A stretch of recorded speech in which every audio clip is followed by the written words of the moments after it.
Hey, what is up, everybody? I'm your host, Rob Younts, and thank you so much for tuning back into the Cane Cast Show. If today's your first episode, you are in for a treat. If you've been with us before, we really appreciate you coming back. Either way, today's guest is the social media guy for the Canes national team. Yeah, he's a guy. He's a dude. He is also a reporter for South Carolina's baseball team. Before we get into that, though, I'd like to ask a favor of you. We need your help in growing the show. How can you do that? Well, first of all, smash the like button for us. Whether you're watching on YouTube or your favorite podcast host, give us a like. 2, drop us a comment to let us know what you like about our show and what you don't like. You can help us also by growing the community by subscribing. This lets others know that this show is legit. 4, show us some love with a review. 5, simply share it. Send this episode to your friends, enemies, and indifferents who are missing baseball right now. It's a great time to build a bridge, right? In today's episode, we are talking with John Whittle. He covers baseball, football, and basketball for South Carolina's Big Spur website. He's also the social media dude for the 17 national team. With all of his reporting, it's safe to say John has seen a lot of really good baseball. In this episode, John shares stories of his times with the Canes, as well as insights on what the Canes are all about. So without any hesitation, let's get to John. Hey, what's up, everybody? Rob Younts here with Canecast Show, and as always, we have Jeff Petty with us. Jeff, how's it going today, buddy? Going good, Rob. Good, man. Got out of the house today. I'm at the office. That's good. That's good. I like the background. Background sexy. Yeah, baby steps back to normal. Yeah, right. And in case you didn't recognize, we have an awesome guest down here, John Whittle. John's been with us for several years now. I'll let you tell a little bit about your background in a few, but man, so happy to have you here, John. How's it going today? Yeah, I'm doing wonderful. Appreciate you guys having me. It's a blast to be here with you guys. Good, man. Good. Glad to have you. So I guess, first of all, you just tell everybody who you are. Tell a little bit about your background, what you do, and kind of how we're all linked together. Well, my name is John Whittle. I work for a website called thebigspur.com and cover mainly South Carolina athletics as part of 24/7 Sports. And, I cover football, basketball, baseball on a day-to-day basis. And but I've always really loved baseball, obviously, and got into coverage of when I was in college of South Carolina back in the 02, 03, 04, 05 range, right in there. And those were some good years for the Gamecocks. South Carolina went to the World Series 3 times during that span. Took a little break, did some other things out of college, and then got back with this website back in 2008. And, not long afterwards, South Carolina was playing pretty good baseball again.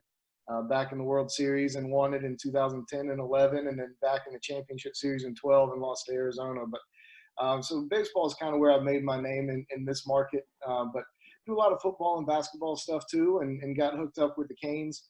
I guess my first season with the Canes was 2015 that summer, but was around those guys a good bit, before that. So. That's kind of where I am right now, and looking forward to summer number 6. I guess it is this year. But yeah. Nice. So my biggest takeaway from what you've said is that the success for South Carolina has nothing to do with coaches or players. It's just because you were there, you came back, and you've been there through all the success. Is that right? I feel like that's a big part of it. Yeah. No, I was a part-time guy in 2008, and I went full-time January 2nd of 2010, which was the day after the PapaJohns.com Bowl. And Jeff, you may remember that a little bit. Blockbuster. South Carolina got stomped by Connecticut in Birmingham, Alabama in football. And got offered the job on the way back home to be full-time. And right after that, everything started going really well for the Gamecocks. It was College World Series that year, and I wouldn't have been able to go cover it if I wasn't full-time. I had a different full-time job and wouldn't have been able to go. But, that everything was going really well in Gamecock athletics at the time. And now things aren't going so great, so maybe my effect is worn off. But, it is what it is. I need to get out. So you've gotten to see a lot of really good baseball, really good amateur baseball. Tell us some of the things that have really stuck out in your career of what you witnessed with the Gamecocks, and then we'll get into the Canes in a few. Well, the 2010 is the most memorable year for me. It was South Carolina's first, major national championship. They had won one in track and women's track and field one year, but being able to cover that in 2010 was incredible. And that year didn't start off that great. Went up to East Carolina and lost 2 out of 3, and I think that was a season opening series. And it wasn't always smooth sailing that year, and they almost got eliminated, lost a home game in their regional, and was down in the second game, and didn't look good for those guys. And then you get out to Omaha and get smoked in the very first game out there. Played the weather was bad that year. Every game started late. Every game went late. It was a tough run for those guys, but they just kept figuring out a way to win, and that team was a lot of fun to cover. And they had some great players there. Whit Merrifield was there, led the major leagues in hits each of the last 2 years. Jackie Bradley Jr. was on that team. Christian Walker with the Diamondbacks. I mean, there were some great players on that team. And you found a guy named Michael Roth, who some may have heard of, maybe not. I think he pitched for the Canes a time or two, and but he was a kind of a left-handed relief specialist and ended up being kind of the star of that College World Series. Came out and just started a game in a pinch and just kept going. And that was probably my most fun time covering South Carolina baseball. And there was a Final Four run back in 2017 in hoops, which is just remarkable to go through. And South Carolina women's team won the national championship that year. So that was a big basketball time in Columbia, and that was a great time to be around. Yeah, absolutely. Jeff, I know you know a lot of those guys that were on those teams. What are your recollections of it, and kind of blend it into to how you got to meet John and how that relationship's blossomed? Yeah, I mean, 2010, I actually was at Rosenblatt. It was the last game ever there. Me and Tom Willoughby were there, and the Gamecocks won the national championship. And I remember John being there covering it. And we had some guys on that team: Tyler Webb, Ethan Carter, Richard Royal was on that team. Who else was on that team? And then in 11, they went back and they won it, and that's when they opened up the new stadium. Were me and you there together that year, or the year after? No. Yeah, it was that year. That year Tom caught the foul ball. That's right. We went to Omaha a lot there for a while. I went to Omaha like 5 years in a row, but that was some fond memories. I love Omaha.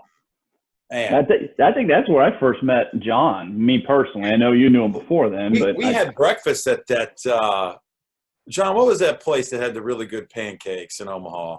Oh, man. It was so good. And there's a steakhouse there, too, that's unbelievable. The Drover. That pancake place, but I remember that breakfast, though. It was special. That might be the best pancakes I've ever had in my life. Yeah, Nebraska. I always remember the Drover. There's an Italian place, the Sol Mio out there. Yeah. But I'm going to remember the name of that breakfast place before the end of this. It was unbelievable. It was. Had a lot of good fun out there. Sorry we're talking about pancakes, but yeah. See how these things go, John? I mean, they just kind of meander. Omaha, Nebraska, man, it's a cool place. Got good pancakes. Absolutely. So, Jeff, is that where you became familiar with John, or did you know him from Columbia, or how'd that go? When did we get hooked up?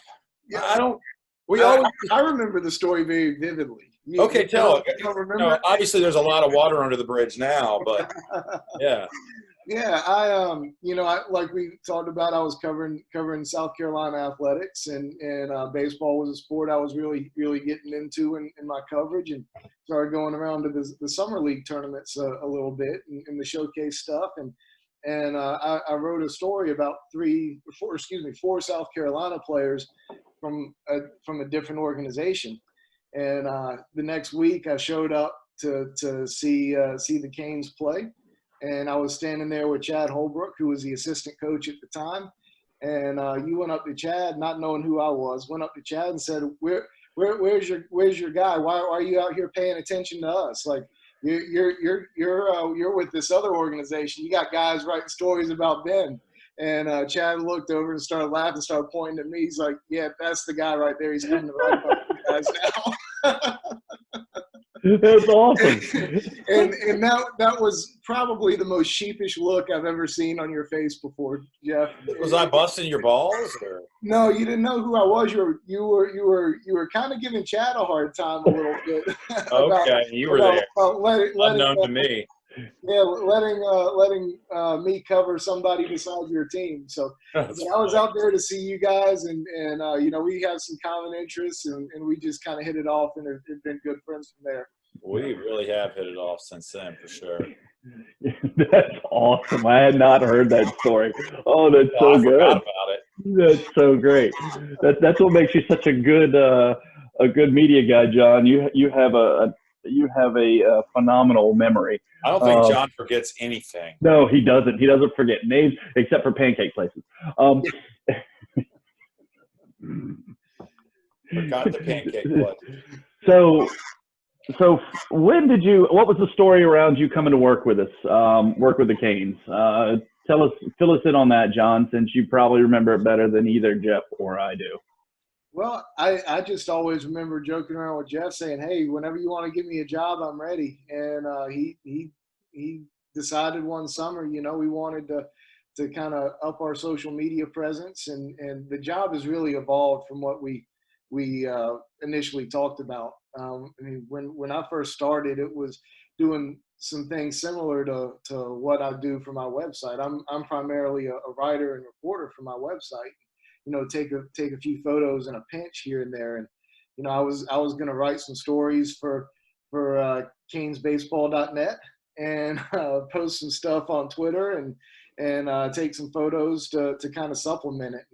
And, I remember being at that first tournament in North Carolina and typing out some words and typing out some stories here and there. And, that's not what kids want. And we figured that out real quickly. And, it became mainly a lot of photos and stuff like that. And then we evolved into a lot of video, and, now we have two guys who are producing a ton of social media content.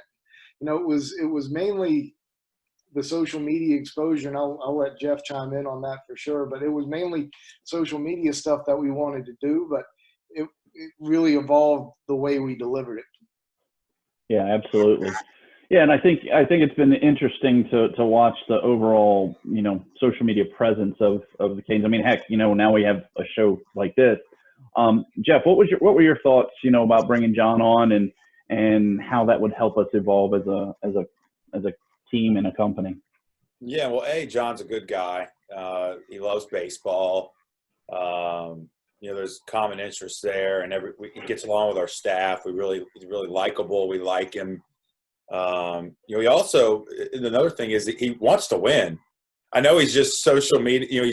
People think he might just be the guy snapping pictures and, pumping guys out, but that dude wants to win. He wants us to win. There's some funny stories there where I actually, he would chime in on what we should do with the lineup here and there, and he's always been right.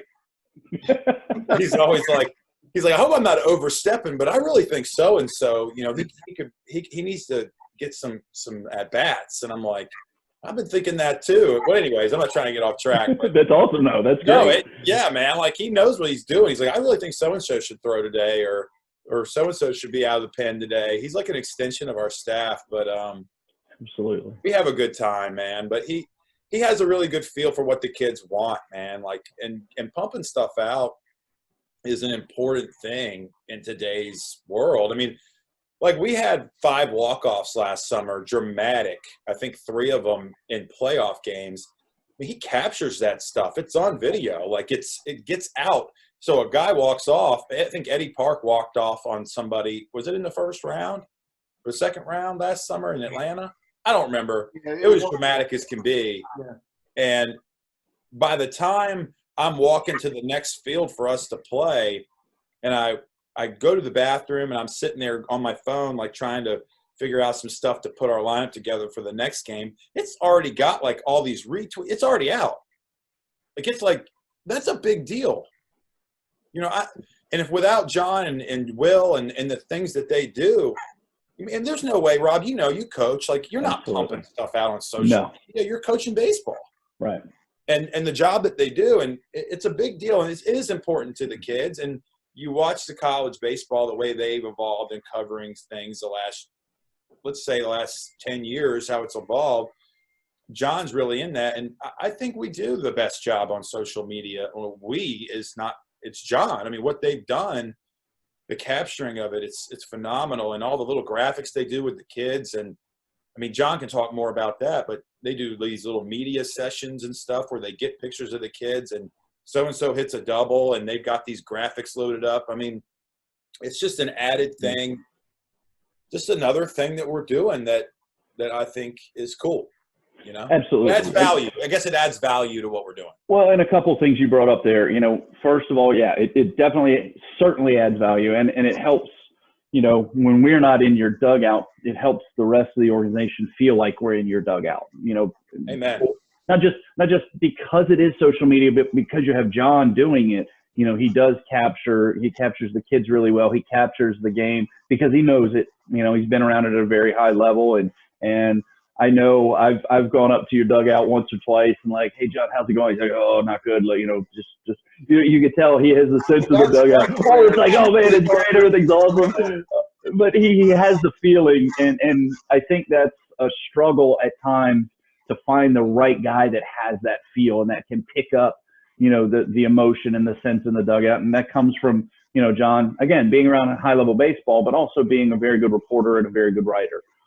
He knows how to tell a story, and now he's just doing it digitally. Am I right, John? Is that kind of where you're trying to go with all of this?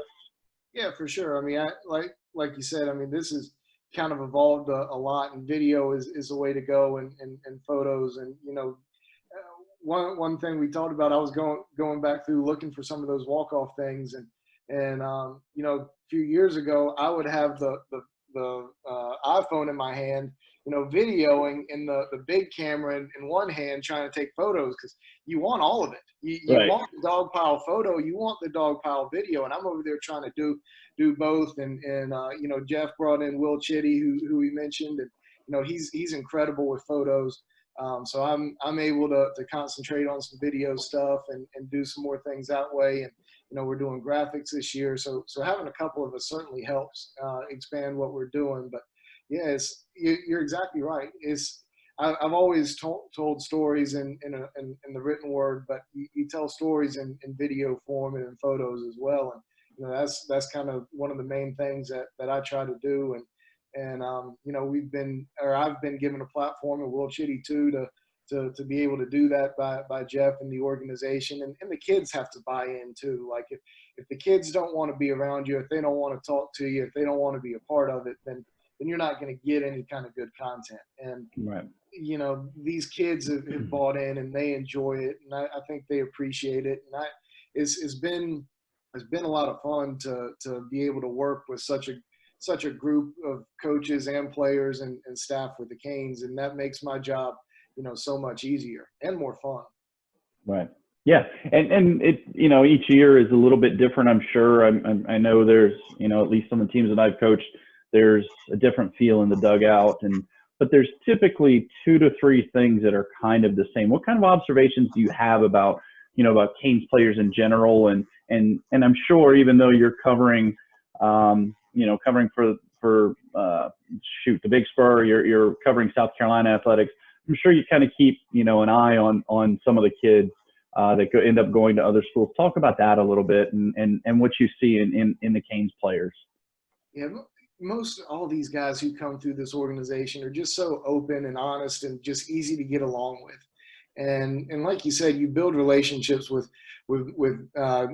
players, and you keep up with them regardless of where they're going. You know, so some of my favorite guys on the team last year in the last couple of years really have been Clemson guys, and still keep up with those guys. And for those who don't follow, you know, South Carolina and Clemson are big heated rivals, but I talk to those guys more or just as much or more than anybody else. But, Austin Miller out at Stanford, I pull up his box scores. And, Mackenzie Gore, when he's pitching in the minors, I'm pulling up to see what he's doing.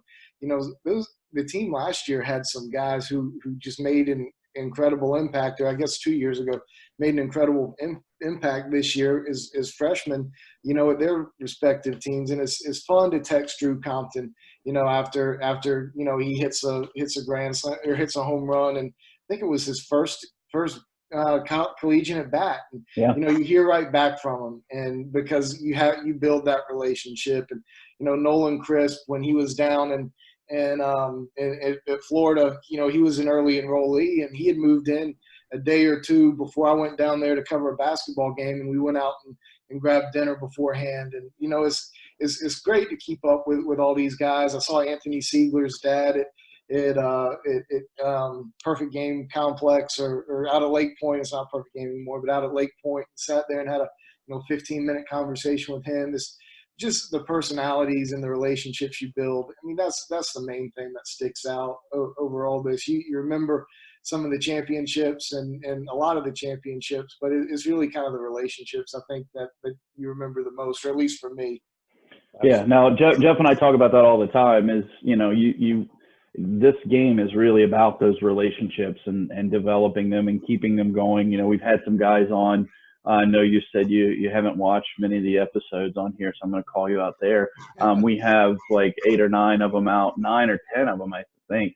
Yeah, so you should probably watch those because there's some guys you probably know on there. Yeah, I gotta catch up a little bit. Yeah. You got to binge watch some Cane Cast show. Stop watching Tiger King. Tiger King. So, John, tell me a little bit about. You had to cut South Carolina short this spring, but with the pandemic and stuff like that. But tell us about how some of the Canes kids are doing there, and guys you keep up with, that are on the roster now. Wes Clark's probably doing as well as anybody out there. Canes American squad, one of your guys, Coach Ounce, from a couple years ago. He was somebody who I thought would really hit at this level. I wasn't real sure if he would be able to catch at a high enough level to be an every game kind of catcher for these guys. But he struggled his freshman year and didn't really get a whole lot of opportunity. Got some right at the end of the year, and I hit cleanup in the lineup a couple of times at the end of his freshman year. Went from not playing at all to hitting cleanup. This year, he had a great summer up in the Virginia Collegiate League up there, the Valley League, and he brought that right back to South Carolina. He's moved to first base. He's made that transition pretty well over there, but he's really hit. He was either one off the lead or tied for the lead in home runs in the SEC. Was really hitting the ball and become a fixture in the lineup is a cleanup hitter. Wesley Sweat, another one of your guys, he had arm surgery, but he had a really good freshman year. They're really, really excited about him. Daniel Lloyd, closer for South Carolina, was really starting to kind of come into his own when the season came to a conclusion. Noah Campbell has been a 3-year starter here. He's played some outfield, played some second, DH'd a little bit. And those guys immediately jump out. I know I'm missing probably a couple of guys. John Gilreath pitched for us one summer. He's in the best shape he's ever been in, ready to pitch. He's been pretty good off and on for South Carolina. I think was really about to have a pretty good year for South Carolina. Yeah. There's tons of guys that are all throughout the SEC, so I'm sure it's really neat for you to be able to go from series to series on the weekends and see all those guys. See all those guys you saw in Jeff's dugout, and you did get to form a relationship there. Have you? I know we've done some previews, and you guys have released some things. Done some interviews with some of Jeff's guys this summer. Hopefully, we'll get to play. But what do you know, if anything, what kind of light can you shed on Jeff's squad this summer? Well, I don't know a ton about those guys yet this summer. A few I've been around in Jupiter last year. Was around a few of those guys, and a couple of those guys are South Carolina commitments who I've gotten to see play a lot, and then a couple of them are local who I've gotten to see play. Cole Messina was with us all last year on Jeff's team, playing a year up, and I'll tell you what, Jeff, if you haven't seen him lately, he looks like a different kid.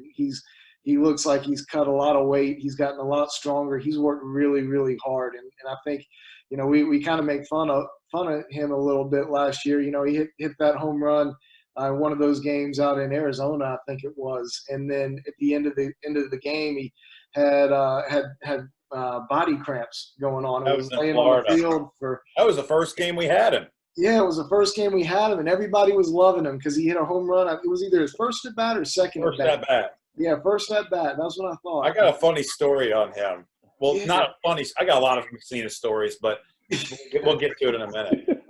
But yeah, and I think part of the reason was he just wasn't taking good care of himself. I mean, that's why he was laying on the field for had to be 15 minutes. I mean, we debated calling an ambulance, and It was bad. yeah, it was bad. And but he looks great. He looks phenomenal now. So I don't think we're going to be seeing him laying on the field anymore. Aiden Hunter is another kid. He's a South Carolina commit who I got to see throw for Mike Petty's team a couple of times last year, and strike thrower. He's a guy that you'll really, really enjoy. Rocco Reed, I think it is out of Greenville High School in South Carolina, lefty pitcher. He carves. There's going to be, based on what I know, based on the little bit I've seen, and based on a lot of what I know, it's going to be another incredible pitching staff. And I'm a pitching and defense kind of guy. I like a home run too, but I'm a pitching and defense kind of guy. When we put together those staffs, that's fun for me. When I get to watch those guys, dice up other teams like that. Yeah. Right. Yeah. Jeff, tell us about Cole. I love Cole Messina stories. These are great.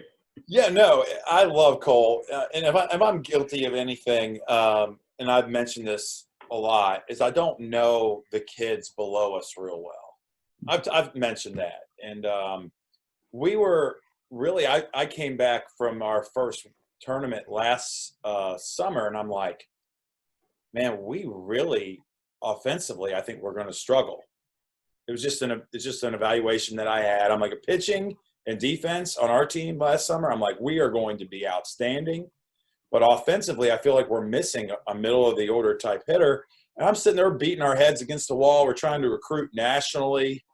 We're looking at going and grabbing this guy from Texas and this guy from California. And it's just like it wasn't working out. And I'm a big I don't like guys that strike out a lot.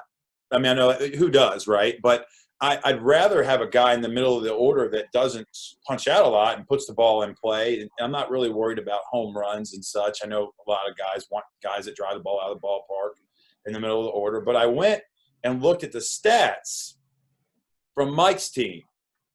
And I just pull it up, and I'm like, man, this kid right here is hitting like 600, and he's got like 50 at-bats, and he's struck out like 0 times. And I'm like screaming across the hallway. I'm like, Cody, who is this Cole Messina kid?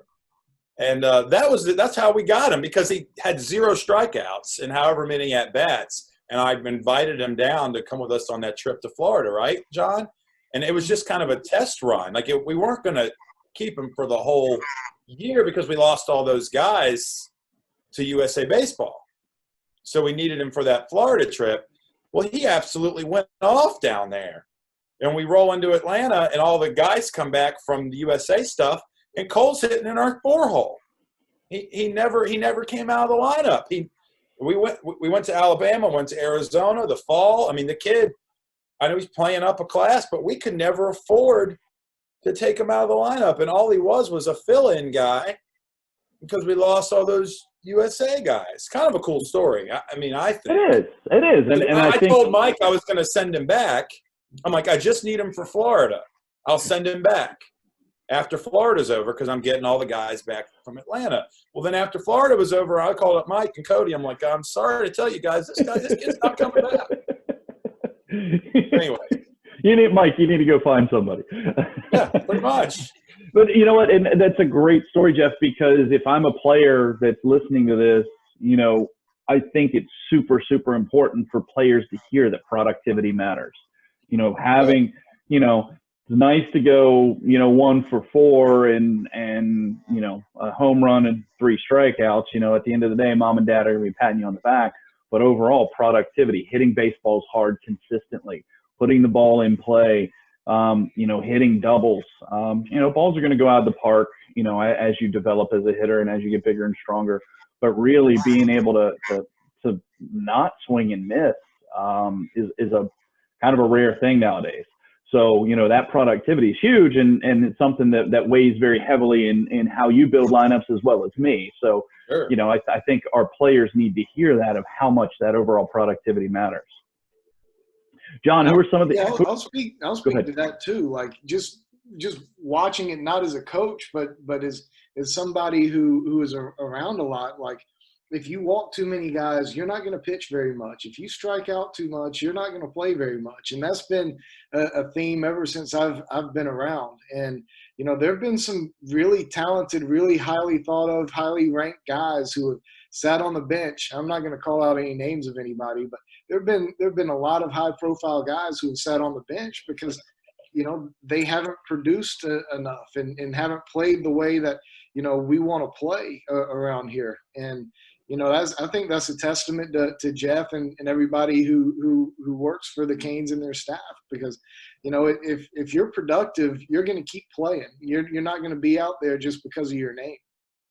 Well, and to add on to that, when they get to college, the coach is looking for guys he can trust, and that's, I think, where all of this has evolved from is, when Jeff was setting this up and all of his coaches, it was about building kids to be able to move into college baseball, to prepare them to get to a spot where they can go in and compete as a freshman, compete for playing time. Well, what better way to do that, and what better way to develop as a player than to already have that? So let's use Cole, for example, since we've talked about him. Last year, kind of a bad body guy. Found that out, probably took some ribbing from his older teammates and some direction from the coaches, and now he's changed his body. So when he gets to South Carolina, he's going to be able to compete. Not to mention he's already had, 2 years of 17 and under, top arms being thrown at him every day or every weekend or every game that he played in. So I think that's a huge component that people from the outside of the Canes family tend to not be able to see, because one of our biggest developments in helping a player is really getting those quality at bats, is getting them and kind of throwing them in the fire well before they go to college. Because I think, Jeff, as you can attest, guys that haven't really faced any, top level pitching, they go to college and it's a lot harder for them to succeed. And I mean, right? I mean, you see that all the time in players. 100%. Yeah.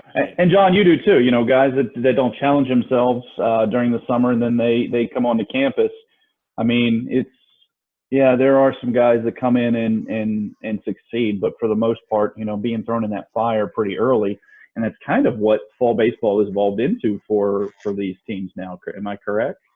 Yeah, and there are people who come into South Carolina every year, and of course, being with the Canes, I am exposed to what guys are doing in the summer to prepare themselves more than most, and I'll know whether a guy's out there playing and what they're doing, and those guys, whether it's the Canes or even another high level kind of program, like you have to be out there getting quality at bats. If you aren't out there seeing 92 and 93, then you're not going to be able to adjust all that easily when you get to a place like South Carolina. And you aren't seeing that very often when you're playing high school ball, and you're not seeing that very often in just the little local league. You got to get out there and expose yourself to be able to make a quick transition to a place like South Carolina or North Carolina or any place with high level competition. Yeah, absolutely. I think it's super important. So let's talk a little bit about social media, because you've done so much there, John. You've evolved it from, as you said, And I remember when you first joined us, and I'd run into you either in the lobby of a hotel or I'd go to the room to pick something up or something like that. Hey man, what are you doing? Oh man, just writing a story. That's evolved a little bit. So, how do you like that? How do you like that it's evolved from you being a physical storyteller into more of a video and a video storyteller? How do you like that change a little bit? Well, really, just personally about me, I want people to be happy with what they're getting, and you know, it's about these kids and them enjoying what they want to do or what's going on around them, and they want the videos, they want the photos. We're doing GIFs now, and it's GIF and not GIF. I think GIF is Thank you. Thank you for clearing that up. That's super important. That may be the most important part of this podcast. But yeah, it's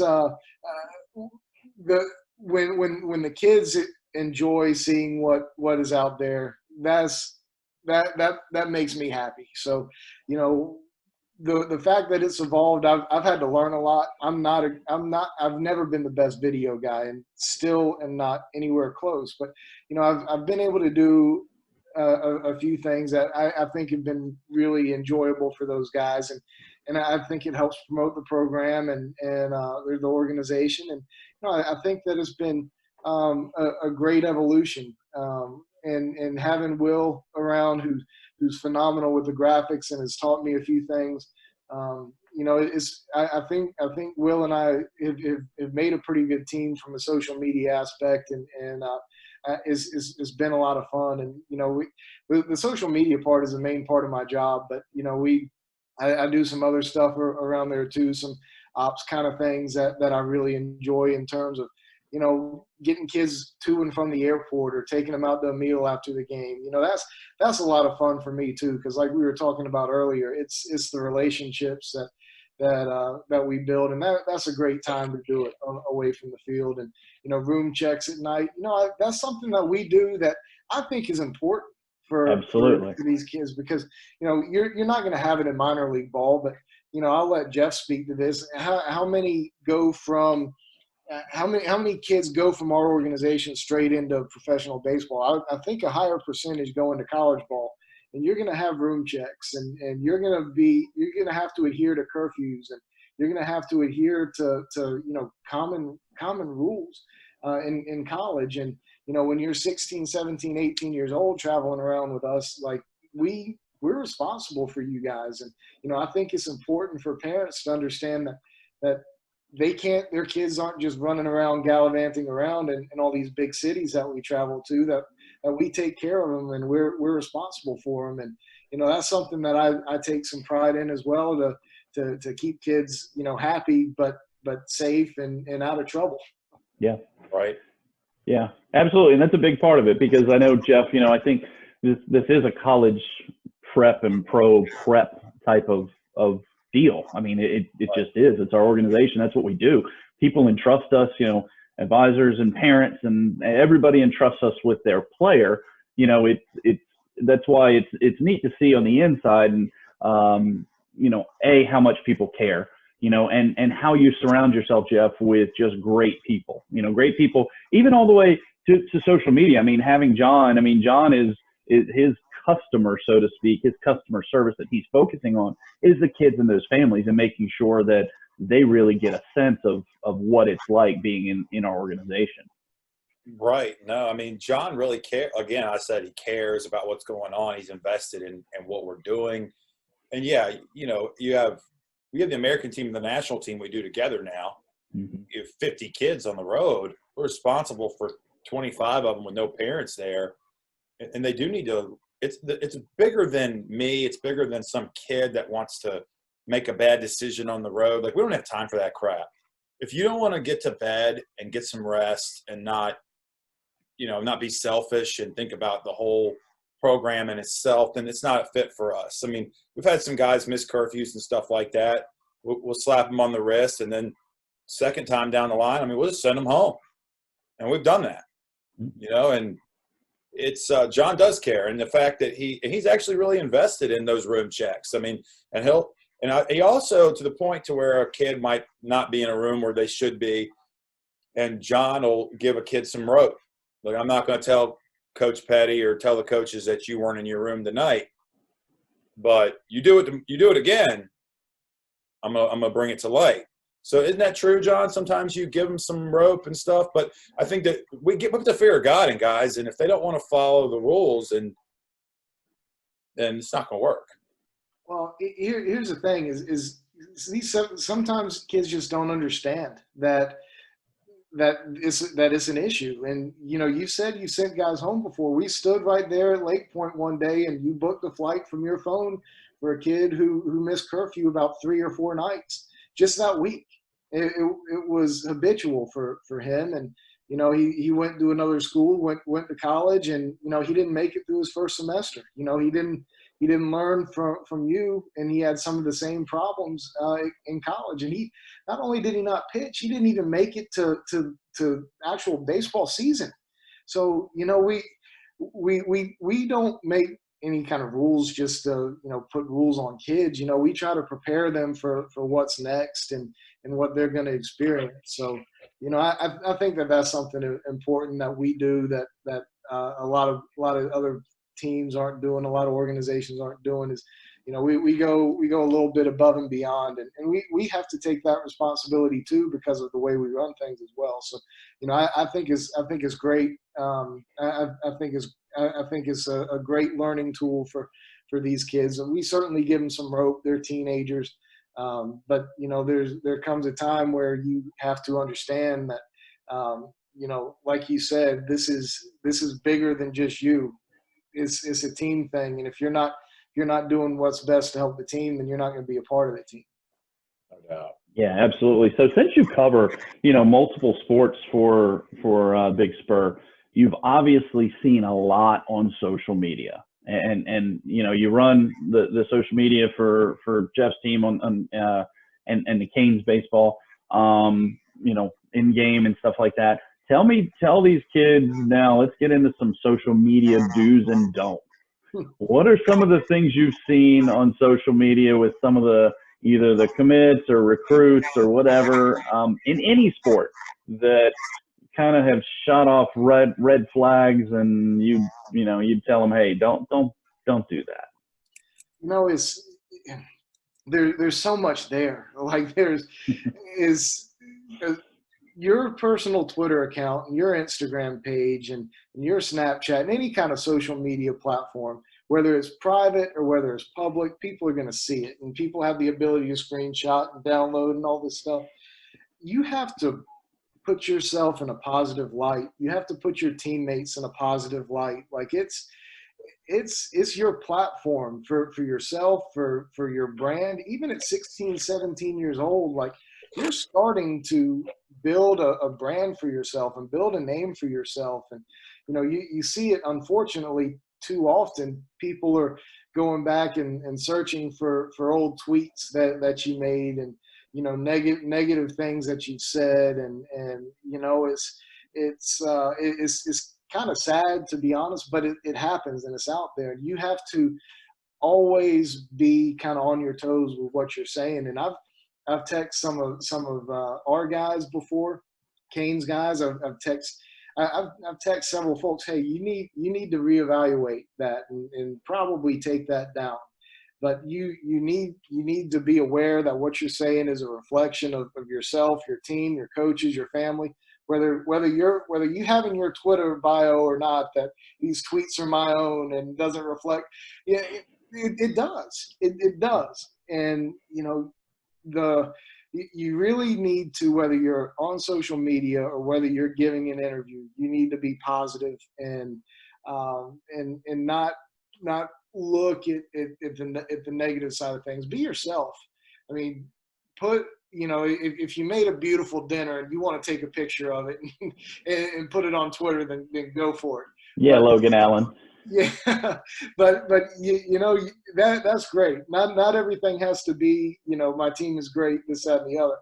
But have some personality on there. But you can't be negative, and you can't be controversial. And social media, with however many characters Twitter is and whatnot, you're not getting a a great message across if you are putting out negative stuff about your team. So, or whatever else is Anything. Yeah, I totally agree with that. I think, some of the things that I think we've all three done this. I know we've probably had conversations about this at some point of, hey, I told so-and-so to take that tweet down, or, hey, it's hard for a 17-year-old to have a lot of perspective. That's why it's really interesting when those that come through the program that do have that feel and that perspective.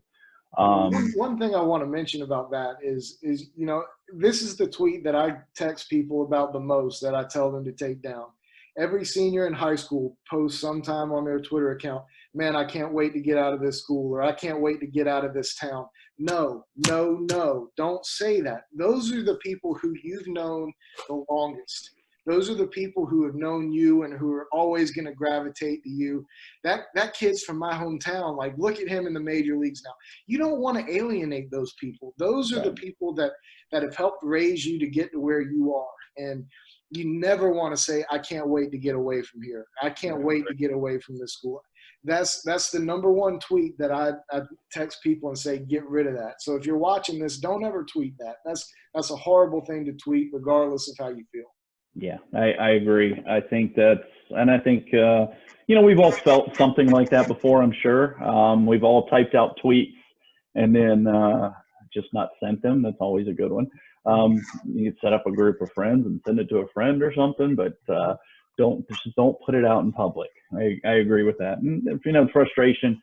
You said something that's really, really important, is that it's okay to be frustrated or to feel negative. I mean, everybody does. Everybody deals with those emotions. But you got to remember, on social media, you're building a brand, and what do you want to be known for? Do you want to be known as the kid who complains all the time and who's banging on mom and dad or something, because they, you got a bad grade or something like that? Or do you want to be known as that kid that's, that's inspiring and putting good stuff out? It's hard as like I said, as a 16, 17-year-old, it's hard to have that perspective. So that's why you have good adults around you that will, that will kind of help you control what goes out on social media. And I think, that's another point. I mentioned I watched a Connor Jones interview, and he talked about, being receptive to coaches and so forth about what they have to say. I wasn't working for the Canes at the time, but I've been tied in with the organization for a while and have developed close relationships with some guys. And I remember talking with Connor about his Twitter one day, and he was asking questions about social media, because he's one of those guys who always wants to learn about everything. And his old Twitter account was who dat CJ33. That's right. And I said, Connor, that's one thing you got to get rid of. You're not with. Do you really want who dat CJ33 as your Twitter account on your major league bio? Well, no, not really. No. So now he's Connor Jones 33, right? And it's you're building your brand earlier on now, and talking about being receptive and so forth. That was Connor to a T for a long time, and he made that change within 24 hours of asking the question and me giving him some feedback. Yeah, I think that's a great observation of Connor, because that's who he is, and that's why he's he's all-decade ACC, won a College World Series. Now shooting up through the Cardinals organization, just missed 25-man roster, getting an invite to spring training and things like that. He tries to do the right things all the time. And I think that's the importance, Jeff, as you mentioned, now having, well, even before when teams were operating separately, American and national, even when it was just national, you had a lot of guys around you like John to help make sure that your kids are making the right decisions. And I think that it can't be overstated how important that is. Sure. Because when people are coming in, it's essentially like college. They're handing you their baby and saying, please make him better, help develop him. And then we have a bigger sense of development, not just limited to baseball. A lot of what you guys talk about, on and off the field, is about how to act in college, how to, get playing time, how to act when you're on your own living for the first time, right? I mean, that's kind of how this has evolved with the Canes program is really trying to develop that college person as well as the athlete. Am I right? No doubt. I mean, everything you're saying is 100%. I mean, it's huge. I mean, it's an experience, and we are responsible, and you're trying to develop them as people, and just as much as players. So, I mean, just like John giving Connor that advice at 17, that was impactful then, and it was a positive thing, and just having the right people around, representing. I mean, I've watched you for years. I mean, you have a positive impact on people, and when people walk through the door, you take ownership in that. When you were the head coach of the American team, I mean, you made sure that the kids were the right fit, and it wasn't just about them. It was about the team and what the team was trying to do. So, I mean, that's important. So, I mean, yeah, we have we're real fortunate. We've got good people in place that it's not all about them. It's about the program for sure. Yeah, absolutely. All right, John, 2 more questions and then we'll let you go. I know you probably got some big Spur things to talk about. I think you're doing some highlights on players and things like that. I don't know what you've always got something going on with all the sports. One's a really short yes or no question. Do you have a TikTok? No. I don't either. Me neither, buddy. I don't want one. No. This one's a little bit broader. So I know you had plans for, how social media was going to roll out for this summer's team. Are there any neat or new things that you're doing? Any kind of highlights? Anything you might want to maybe tease before the season gets here and we hopefully play this summer? Well, a lot of it's going to depend on, how it's going to look. When we do all those gifts and some of the photo stuff, and we've got to have a day to get everybody together and get all that stuff done. So, we're going to work on that as soon as we can, and hopefully that's sooner rather than later. I know Jeff is working on the schedule and getting everything going. So, that's a big part of it is having time to be able to put everything together. But, we're certainly going to expand on what we're doing. We're usually out in Atlanta for the Worldwood Bats during 4th of July. We had some great 4th of July content last year with people and fireworks and all that stuff. And, we're going to keep looking to broaden some horizons, and we're hopefully going to have some more video content on Instagram before the season even begins. Got to get a few more videos in from other guys. Right now we've got need a few more. But yeah, there's certainly always going to be something on our Twitter page, on our Instagram, and that people are going to be able to connect with us with. Dude, that's awesome. I love following your stuff on Big Spur. I love following your stuff on the Canes. Being on another team, coaching another team, I can't tell you, how many of us coaches look for your content. I've even gotten texts from players, from players' parents saying, wow, did you see this or did you see that? Everybody's always keeping up on it. And I really appreciate, you being a part of our organization and the content that you bring, the innovative ideas, and the way that you do form those relationships with the players. Because I think, the overall perception of the travel ball industry in general is that, hey, you come in on a weekend, you play a game, you slap high fives, you do a chant, and then you leave, and there's not anything after that. And, you're just another piece of the puzzle that's showing that's not the case, at least with us. So those relationships that you formed, the content that you put out are all vital pieces to what we do, and really do appreciate you, not only as a member of the Canes, but also as a friend. So thank you for everything you do.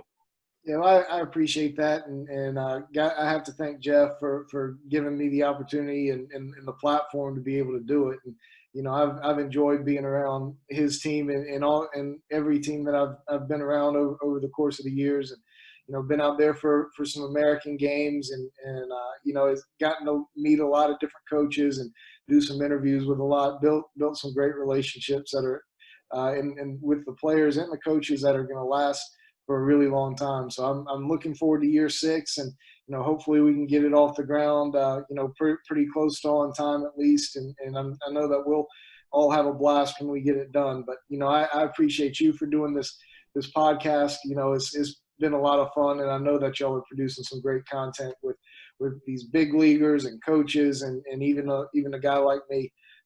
So I appreciate that. We're all a big team. We're a team in this organization. We all support each other in what we're doing, and I think that shows outwardly. But I know that we're all supportive, on the inside of each other, and applaud what all the success, and always look for ways to become even better. So that's a testament to Jeff and you, who's been around for a long time, and I'm just grateful to be a part of it. Yeah, You're Jeff, awesome part. yeah, you got another good dude, man. I mean, how many people would love to have somebody like John Whittle? Jeff, another great decision. And again, I know with your with the amount of time you've been around South Carolina baseball, Jeff. Let's take us out with Whittle. Tell us something about Whittle, and looking back at your time with your relationship with John. No, he's a dear friend. Love him. My wife loves him. He's an extension of our family. Our players love him. He does a great job. He cares about his work. He wants to do a good job. Like he's invested. He's invested in what we're doing. He's invested in real relationships, much like you. We're relationship based organization. That's why people don't leave. No one leaves. The continuity is there. I mean, appreciate everything you do for us, man. If we didn't have, you, I don't know where we'd be. I mean, what you do is a huge, huge part of our success, man. I mean, pumping it out, people are being able to relive moments. I mean, think about like times like that we're going through now. I mean, I ask, hey man, you have a video clip? I texted me the other night. You had that walk off of Drew Compton at the Wilson Premier Classic 2 years ago. He sends it to me in like 15 minutes. I mean, just the ability to be able to relive all those moments, and it's really cool, and it's meaningful, it's impactful, and we love you, man. Well, I appreciate it. Yeah, John. And hey, listen, this has been awesome. Not only from, hey, let's get behind the scenes and see what the Canes do, but really to hear some real actionable and impactful advice on how to manage a social media account. I know there's 1,000,001 things in there that after this video, you're going to text me, or I'm going to text you, or Jeff's, we're all going to be on a group text going, oh man, we should have said this. So we're going to bring you back at some point as we get closer to the season, because we want to hear a little bit more, maybe get some teasing on what you're going to be doing, because I always love picking your brain on that.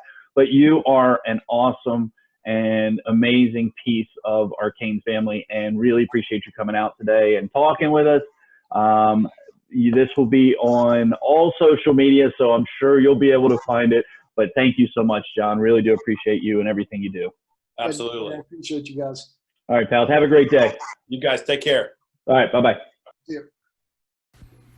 Wow. Thank you so much for joining us today. Big shout out to John Whittle for joining us. He is awesome. He's a friend, and we really appreciate him here with the Canes. So give him a follow on social media at John M. Whittle. If you enjoyed this episode, do us a favor, like, comment, subscribe, review, and share. Give us a follow on social media at CaneCast Show. You can reach out to me directly on social media channels at Rob Younts, or you can email me directly at robyounts@gmail.com. Also, give Jeff Petty a follow on all social media channels at WJeffPetty. We welcome your feedback as we look to improve the show every single time out. Until the next episode, stay safe, wash your hands, and remember, surround yourself with great people. It makes you even better.